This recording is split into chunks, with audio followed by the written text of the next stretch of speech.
Mm. Mm.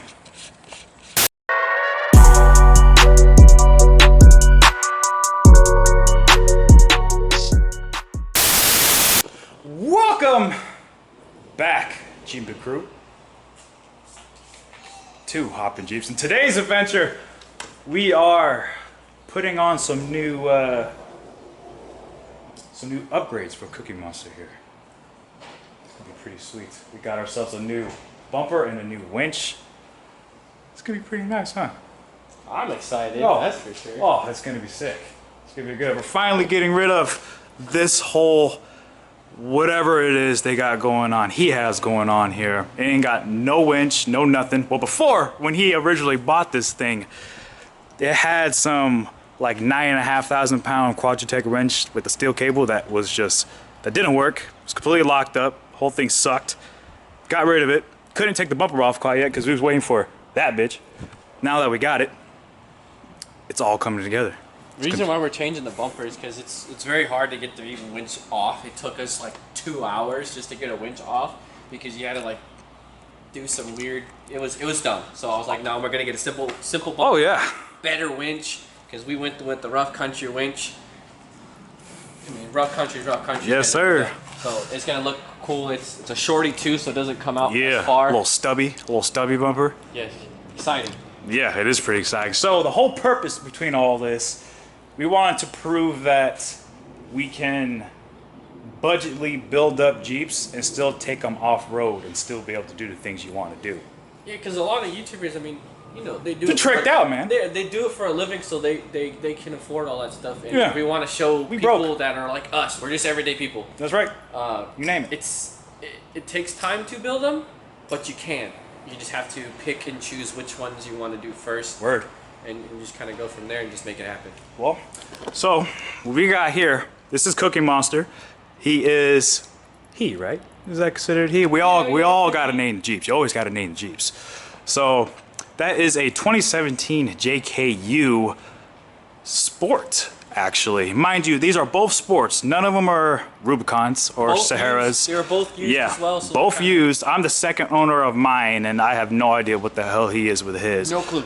But not too long ago, when he first bought this, like I said, we had the old bumper that's still on here, the old boo-boo ass winch, some like 31s on there, 31-inch tires. I don't know what they were, but it was like it was a mismatch. It had 3 different tires in 2 different sizes. It was, yes, sir. It was all over the place. Yes, sir. So it wasn't us that butchered it. It was already, you know, semi-butchered. So he put these. Yeah, they're Terra Raiders. You're not gonna really hear that. I kind of just went cheap on the tires because, like I said, we're just normal people. We don't have money, so we kind of got these. They're 33-inch tires, and then we did a simple lift kit. There you go. Yeah, Super simple. Nothing crazy. Cheap. It just came with shocks. It was only a couple $100. He got the 2.5-inch rough country spacer puck lift. I know a lot of people look frowned upon on these kind of lifts, but we've already tested it quite a few times. And it's pretty durable and it works good. I mean, for 100 and what? How much you pay for this thing? It was like $230. For 230 bucks with N3 shocks, it turns out really well. It performs really good. So there's no complaints there. I know he put on these little running boards. He used to have the factory skids on there like I do, but he took them off because his wife wanted actual steps. Yeah, when you're vertically inclined, you kind of need steps. A tall Jeep. That's right, but no, this thing's got clearance for days. He's gonna be putting much bigger meats on there once that time comes. But until then, even with the 33s and the stock wheel setup, it performs really well. Oh, and of course, you know, you gotta do like what anyone else would do. Straight up chop that bitch off. Yes, sir. Got the straight axle dump exhaust. It sounds really fucking good. Wails on it and it's loud as hell. But other than that, no, I think what? Engine components itself-wise is also stock? Engine, yeah, the engine's completely stock. The only thing I've really done are I changed out the headlights because they were halogens and I couldn't see anything and I didn't even know they were on. And then I changed my head unit on my radio. Oh, head unit. But yeah, nothing really. Everything's stock as can be. Yes, sir. And then for this pile right here, not a pile, it is a 2018 JLU Sport. Of course, like I said before, it's definitely not no Rubicon. We cannot afford no Rubicons. None of that shit, because like I said, we're trying to prove a point to where you can build your stuff for cheap and still get it pretty durable. But anyways, when I originally got this dude, he had the factory sport bumper, you know, the whole plastic one. It was straight doo-doo. Had the whole plastic bumper, the stock wheels, the stock like 30-inch tires. It was not how I would want it to look. So first thing I ever did, I also got, I think my kit was 170 bucks, and that was because it didn't come with shocks. Cookies came with shocks. Chimera, that's this whole broad, she didn't come with shocks, but it is also a spacer, like a little puck spacer lift, and it works out great. It worked out very good. And then for second add-ons, it was about 99 for the front and 99 for the back. I then added the Rough Country shocks. And it turned out to be pretty good. They ride really good. Plenty of room. For the wheels and tires, these are 17x9 black rock, like the soft 8 style, the old school steely wheels. That's exactly what I wanted when I originally was envisioning this. With some RBP Repulsor MT tires, 35 by 12.5 17s. So, and these ride pretty good so far. I'd say maybe what, close to about 500 miles on them. It's not too bad. It works out good. And as you can tell for how dirty it is, we already took it off-roading once. Oh, they're certified. They work. They work great. They work fantastic. For the bumper, I have a Red Rock stubby bumper with a Rough Country 12,000 pound winch, keeping this bitch covered because as you can see with the sun damage, it looks terrible. And don't bag on the Apex little hook shackle here because it actually works really great, and I hate traditional hooks. The bumper itself, that was about, actually I got the bumper and the winch as a combo for both of them. I think it was like about 400 bucks, when normally the winch itself is close to 400 bucks since it's a 12,000 pound one. So I got a good deal, good combo, and this is exactly what I wanted it to be looking like. With the Quadratec, what'd you call those, pre-runner style little things in here in the grill, little lights in the grill. They're super bright, super perfect. All up front is completely changed to LEDs, wide LEDs. Same with the drivers and the headlights, all LED bulbs. Someday I'm gonna change both of these bitches out for a black housey one. It'll be perfect. On top, of course, the pillars, we have 2-inch Rough Country cube lights on both sides. These work phenomenal when it's nighttime. Otherwise, it is perfect for show, and I can't complain. I think the price for these bitches were, oh goodness, I think actually almost 100 bucks too. Extreme Terrain, check them out. They have all of your stuff. It works great. It works great. Protection, besides factory body skid plates underneath, aftermarket, I found these on Facebook Marketplace for dirt cheap, and I took them. Before, they had the factory steps, and that wasn't gonna cut it. Not even close. So, put the factory JLU running skids there, and it works fantastic. Nothing's done to the interior. And then on the back, I did a spare delete. I wanted to kind of go a different route because everyone always runs the spare, and I know I'll probably get a lot of shit for not running a spare, but unless I'm traveling, I don't plan on wanting to carry the spare. It's a lot of extra weight, especially with this wheel and tire setup. It's hella fucking heavy. So I'm sticking with the non-spare look, and I think it's pretty neat so far, so I can't complain. Oh, and then I got the little table here for whenever we do go out. This thing works pretty damn good. We've tested it, tried and true, and I have no complaints about it so far. And this, I got this from Amazon. This was like maybe 25 bucks, 30 bucks if I remember correctly. So it's cheap. Great for making sandwiches, that's for sure. Sandwiches, cooking burgers, you name it. It's done everything I needed it to, and then some. So, and someday I will get a different bumper as well, because I absolutely hate the plastic bumpers, and possibly some new fenders. But you know, the whole point of this is to show that you can build something and make it look somewhat good for really cheap. Besides my wheels and tires, those are the only most expensive things on here. I probably have maybe less than 700 bucks, everything put together. Again, besides my wheels and tires, less than 700 bucks for everything put together.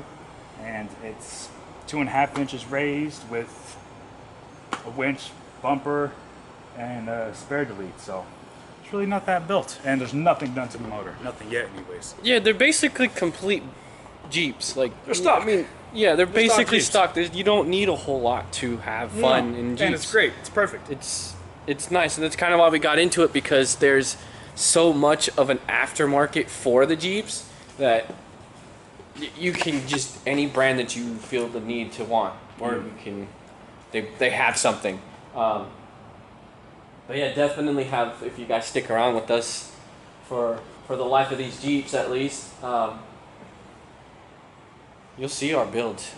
We definitely have lots of plans for them. Because, you know, I mean, the ultimate dream is rock hauler, right? Ultimate dream is just not to blow up. I mean, for what we've already done so far and what it was tested, even with a puck spacer lift, the cheapest lift you can get, it's phenomenal. Yeah, the ride is not the best as, you know, you get with like a coil over or like a full spring setup, but it does the job and it makes you fit bigger meats on there. I know you can, at least with the JLUs, I don't know about the JKUs. JLU, you can fit 35s with stock suspension. It would rub too much. It would rub way too much. With where we go and within our areas, it would be too much complication. So I had to give it a little bit of bump again within that budget mindset, and it works. It works phenomenal. I have no complaints about it so far. Yeah, that's definitely something you guys have to consider too when you're looking into getting Jeeps. It doesn't matter what kind of Jeep you have. I have a JK. He has a JL. They're different. They look exactly the same, but they're built different. My 33s before I had my lift were rubbing. If he put 33s on his stock, he wouldn't have been rubbing. So that's why I kind of got the lift kit, so that way I was easily able to put them in without the rub. But yeah, just kind of do your research on which generation of Jeep that you're gonna get. That way you know how you can build it, what you need to fit big tires if you want big tires. And kind of go from there. There's definitely plenty of YouTube videos out there that'll show you what you can fit and what you can't fit and what rubs and what doesn't rub and all that good stuff. But no, it works. It works. And we hope you guys can embark on this journey with us. At least for today, again, Monster, or I should say Cookie Monster, Cookie himself, he's going to get some new upgrades done today, and we're excited for it. And yeah, can't complain. How much did you spend on your setup here? Oh, so this together was barely over $600. A full bumper, a 9,500 pound winch, and it's a rough country winch, so they're very well known. And I also got the insurance on it too, just in case. But they're very well known, and it shouldn't have no problems. But yeah, just over $600 for that, and it's gonna look amazing. We'll take you on the install with us too. Obviously not every we're not minute showing of it, you no we're not showing you how to install it, because you know that's we'll give you a time lapse, you know. We'll make it look really easy for you guys. You'll get in some of the skits, you know, but it's gonna look good too, because Cookie's gonna be magically washed after too. He needs it bad, but it looks good. A Jeep dirty looks great because you know you have fun. Word. Oh, and he's got the synthetic rope too. Not the cable crap. I don't roll with the cable stuff. I go with the full synthetic. People have their pros and cons about it, but I stand behind the synthetic rope line. So take it as you want. Again, just research. Yeah. Take Look it as you to want. find which one. Cables are cheaper. Synthetics, like he says, he prefers them better. He knows more than I do, so I kind of go with his idea. But yeah, just depending on which way you want to go, sometimes you might have to spend just a little bit more for safer. And that would be a good option too. Safe is key. Safe is key. All right. We're going to get started.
to the after project. I just wanted to show you guys what it looks like after we put the bumper and winch on. So this is exactly what it looks like, the rough country bumper winch. It's a little late, but you know, it took us a little bit to put it on. It's pretty freaking clean, honestly. The last bumper was kind of pretty massive, but you know. Cleaned it up, got the shorty, more ground clearance. This looks freaking clean. We can't wait to show you guys how it's gonna perform. Just tune in until next time. Until then, later.